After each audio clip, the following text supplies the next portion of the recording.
Hey, what's up, you guys? Now, I'm a geopolitics freak, and today I wanted to talk about India becoming the China's rival. I've been to both states. I think, for now at least, China is one step ahead of India, and there are several reasons for that, but the main thing I think is a cultural difference between two countries. China is very heavy on the discipline. Now, I had a weird story when I was living in China. I went to use this underway subway station to move from one part of the city to other, and if you have never been in the subways underground, there are like this kind of system that goes up and down, lets you go past another guy. One of those things broke. I was on my phone, trying to find what's going on.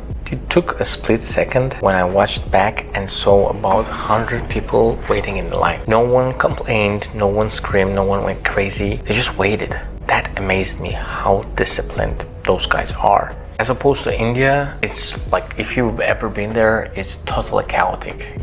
People don't even care about red lights in the traffic. They can just pass through it. That's the thing that pretty much advanced China, I think.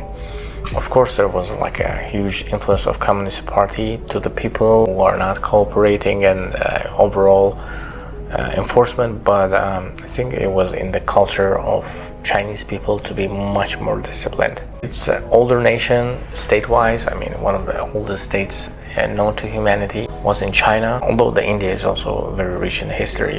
One of the problems that is pretty much preventing India to fight on the global level with China on the same level is that they still have a caste system. If you guys don't know what the caste system is coming from about 1,000 to 1,000 years ago, when there were four classes in the society. I believe the highest class was Brahmins. Those guys were like popes and stuff. The other classes, then it used to be like soldiers, then it used to be like traders and everybody else. We still have this mindset in India, and it's preventing those guys from going forward. I've actually read in the news that even the Google employees, there are a huge Indian community in the San Francisco Bay Area. They discriminate towards each other because of those castes. That's a thing that I think will keep India from going forward. They're trying to build some kind of infrastructure around the IT industry along with the customer service, but there's just a huge corruption in India. Recently there was a businessman that was accused of getting the handouts from the government, the Premier Modi's government, and this pretty much shows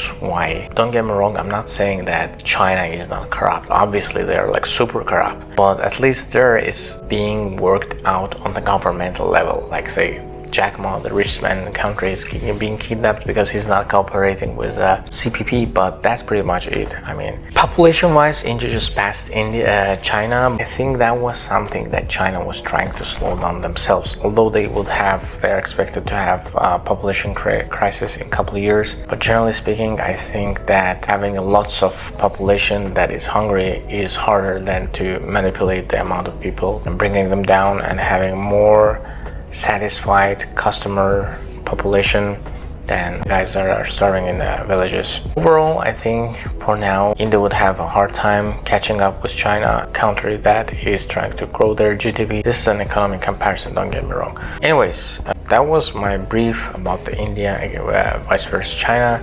If you guys like this video, don't forget to subscribe and like the channel. Have a good one. Bye.